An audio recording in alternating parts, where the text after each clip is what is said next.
नमस्कार, स्वागत है आपका न्यूज़ नेट में। चुनाव के इस अंतिम चरण में अब हम पहुंचे हैं गोरखपुर और इस वक्त हमारे साथ हैं इंडिया गठबंधन के प्रत्याशी काजल निषाद, जो कि जिनका मुकाबला वर्तमान में सांसद रवि किशन जी से है। काजल जी, स्वागत है आपका। बहुत बहुत धन्यवाद। सबसे पहले तो ये न्यूज़ नेट का मैं भी स्वागत करती हूँ। बहुत बहुत धन्यवाद आपका कि आप इतनी दूर से आए हैं, और सभी दर्शक मित्रों को प्यार भरा नमस्कार एवं प्रणाम करती हूँ। इस बार आपका मुकाबला सांसद रवि किशन जी के साथ साथ मुख्यमंत्री योगी आदित्यनाथ और नरेंद्र मोदी जी, इनसे भी मुकाबला है यहाँ पर, क्योंकि ये मुख्यमंत्री का क्षेत्र है। तो अकेले सिर्फ सांसद ही नहीं है यहाँ पर, तो कैसे टक्कर देंगे? बिल्कुल, देखिए इसमें लड़ाई है ये नहीं है, और मुझे कभी भय नहीं लगता, डर नहीं लगता, क्योंकि मैं जनता के मुद्दों को लेकर चलती हूँ। और यहाँ लड़ाई इसलिए नहीं है क्योंकि मैं लोकल प्रत्याशी हूँ, मैं गोरखपुर की रहने वाली हूँ, मैं यहाँ की बहुरिया हूँ। माननीय सांसद जी फिल्मों में साड़ी पहन के बहुरिया बनते हैं, और मैं तो यहाँ की बहुरिया हूँ, लोकल हूँ। माननीय सांसद जी जो है वो जौनपुर के हैं। तो यहाँ पे जनता ये कह रही है कि हम बाहरी को वोट नहीं देंगे, हम घर की बहू बेटी को वोट देंगे, इसलिए जनता मेरे साथ है। यहाँ क्या लग रहा है, चूँकि ये मुख्यमंत्री का क्षेत्र है, तो यहाँ पर क्या क्या विकास हुए हैं और क्या कमी रह गई है जिनको आप पूरा करना चाहते हैं? विकास तो बिल्कुल नहीं हुआ है। सबका साथ सबका विनाश वाली ये भारतीय जनता पार्टी की सरकार है। यहाँ पर मुद्दों के भरमार हैं। ये क्या करते हैं, अगर मैं नौकायान की बात करूं तो नौकायान की नींव रखी थी बहन मायावती जी ने, शुरुआत की आदरणीय अखिलेश यादव जी ने, और इसका मतलब ये हुआ कि पुलाव पकाना है, गैस चालू किया बहन मायावती जी ने, पूरा का पूरा ग्रेवी के साथ पुलाव पकाया अखिलेश यादव जी ने। और भारतीय जनता पार्टी वाले थोड़ा सा धनिया छिड़क के कहते हैं कि ये हमारा जो है रेसिपी है, या हमने बनाया, हमने ईजाद किया। ये इनकी आदत है। ये जहाँ उद्घाटन हुआ होता है उसी का री उद्घाटन करके ये अपने नाम विकास करने की कोशिश करते हैं। खैर, ऐसा कुछ नहीं है। यहाँ पे मुख्यमंत्री जी का गढ़ कहा जाता है, और सदियों से मुख्यमंत्री जी यहाँ विराजमान है, लेकिन आज भी शहर में ट्रैफिक की समस्या जस की तस बनी हुई है।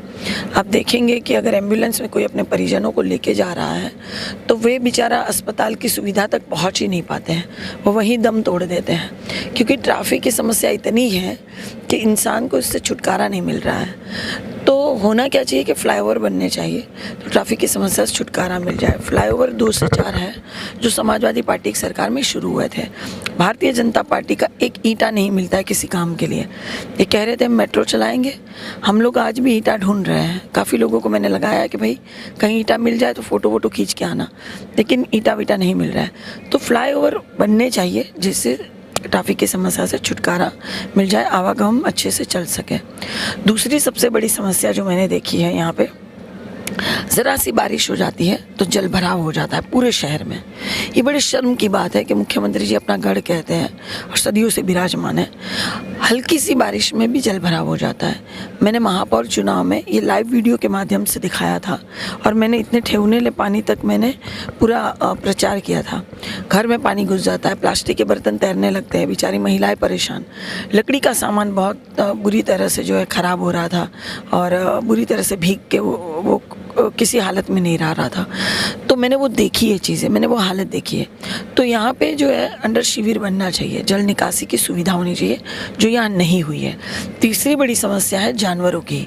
मवेशी जानवर बहुत ज़्यादा घूमते हैं शहरों में। अगर आप देखेंगे कि दुकानें हैं, बाज़ार है, वहीं मवेशी जानवर भी घूमते हैं। और इसका भी मैंने लाइव वीडियो बनाया था। मैं हर वीडियो में लाइव इसलिए बनाती हूँ ताकि मैं जनता तक अपने इन मुद्दों को पहुँचा पाऊँ कि देखिए ये समस्या जस की तस है।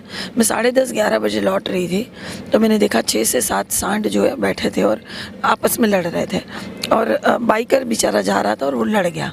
मैंने तुरंत उतर के उसकी मदद करते हुए वीडियो बनाया। देखा बेचारा वो भी लहूलुहान पड़ा है और वहाँ जानवर भी लहूलुहान था, दोनों को चोट लगती है। तो यहाँ क्या होना चाहिए कि पशु आश्रय स्थल बनना जाना चाहिए। मैं गौशाला की बात नहीं कर रही हूँ, गौशाला बनी हुई है, कागज़ों में बनी हुई है, हालांकि ज़मीन पर उसका कोई वो नहीं, अस्तित्व नहीं है। तो यहाँ पशु आश्रय स्थल बनेगा तो वो जो जानवर जो घायल होते हैं वह भी अपनी जगह सुरक्षित रहेंगे, और यहाँ जो इंसान है, बाइकर खास कर, वह भी सुरक्षित रहेंगे। ये सारे मुद्दे हैं और ऐसे बहुत से मुद्दे हैं, जैसे स्कूलों को हाईटेक कर देना चाहिए, अच्छे शिक्षकों को यहाँ भर्ती होनी चाहिए। कुछ शिक्षक जो होते हैं वो स्वेटर बिनते रहते हैं और उनको पगार मिल जाता है। बच्चे का से कबूतर पढ़ रहे हैं, अमीर के बच्चे का से कंप्यूटर पढ़ रहे हैं, जाके बच्चे थरिया लेकर खिचड़ियों बोल रहे हैं। तो ये सारी चीज़ें हैं, यहाँ मुद्दों का भरमार है। एक तो हमारे यहाँ पे जो सड़क है आजमगढ़ तक जो जाती है, मात्र 90 किलोमीटर की सड़क जो है 6000 करोड़ में ये बना रहे हैं, वो भी पूर्ण रूप से पूरी नहीं हुई है। वहाँ भी जाकर मैं देखती हूँ हालात। एक मेरे नौसड़ से लेकर बनारस वाला जो रोड है 3 साल का कॉन्ट्रैक्ट था, और आज मुख्यमंत्री जी को 7 साल हो गए, योगी जी को 10 साल हो गए, वो भी जस का तस है। मतलब वहाँ बारिश हो जाए तो इतना चिक्कड़ और इतना कीचड़ होता है कि बाइकर फिसलते हैं पूरी तरह से और बहुत घायल भी होते हैं। इनका कोई काम पूर्ण नहीं होता, इनका हर कार्य प्रगति पर है, प्रगति होती नहीं है। ये सारे मुद्दे हैं, जनता अपने मुद्दों पर चुनाव लड़े। यहाँ पर निषाद वोट बैंक की अच्छी वो पकड़ मानी जाती है। संजय निषाद भी प्रचार करने आ रहे हैं, उनके समर्थन वोट मांगने आ रहे हैं, तो क्या लग रहा है इस बार ये निषाद वोट बैंक कुछ बटेगा क्या? नहीं, बिल्कुल नहीं बटेगा। मैंने 22 लड़ा चुनाव कैंपियरगंज का विधानसभा का, 23 लड़ा महापौर चुनाव, 24 लड़ रही हूँ। 22 में और 23 में भर भर के मुझे परमादरणीय निषाद समाज का, परमादरणीय सर्व समाज का भरपूर साथ मिला है। तभी भी निषाद सब एकदम गुलिया गए थे, सब एकजुट हो गए थे। अब ये 24 का जो चुनाव है, काजल निषाद का व्यक्तिगत चुनाव नहीं है। ये चुनाव मेरी जनता लड़ रही है, ये चुनाव मेरा समाज लड़ रहा है, मेरे समाज का मान सम्मान लगा हुआ है। क्योंकि मेरे निषाद समाज ये जान रहे हैं कि इस बार ये सीट नहीं निकली तो निषादों पर फिर कोई पार्टी भरोसा नहीं करेगी। माननीय अखिलेश यादव जी ने मुझ पर भरोसा किया, आखिर कितनी बार करेंगे, 3 बार हो चुका, और 2012 से मैं लड़ रही हूँ। 14 साल तो मेरे संघर्ष को हो चुका है। 14 साल में तो श्री रामचंद्र जी का वनवास खत्म हो गया था, मेरा भी वनवास मेरी जनता इस बार खत्म करने जा रही है। आप एक महिला प्रत्याशी हैं और देखा हमने कि आप महिलाओं के बीच में जाती हैं तो महिलाएं गाती हैं, नाचती हैं, तो उनकी उम्मीदें भी आपसे बढ़ गई होंगी। तो अब आप उनके लिए, जैसे अगर आप सांसद चुनती हैं यहाँ से, तो आप उनके लिए क्या सोचा है आपने, क्या करना चाहेंगी? देखिए, मैं उनके लिए गृह उद्योग शुरू करना चाहूँगी। क्या होता है कि महिला यहाँ इसलिए भी परेशान है, पति को रोज़गार मिला नहीं, 10 साल मोदी जी की सरकार के हो गए, 7 साल बाबा जी की सरकार के हो गए, और मोदी जी कहले रहलन 1 साल में 2 करोड़ रोजगार मिली, 1 साल में 2 करोड़ नौकरियाँ मिली। हम टोला टोला गांव गांव घूमते हैं इसी टूटे पैर के साथ।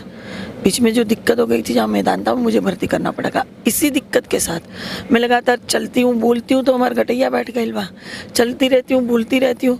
तो मैं देख रही हूँ हर टोला में पूछती हूँ कि नौकरियाँ मिलल, भारतीय जनता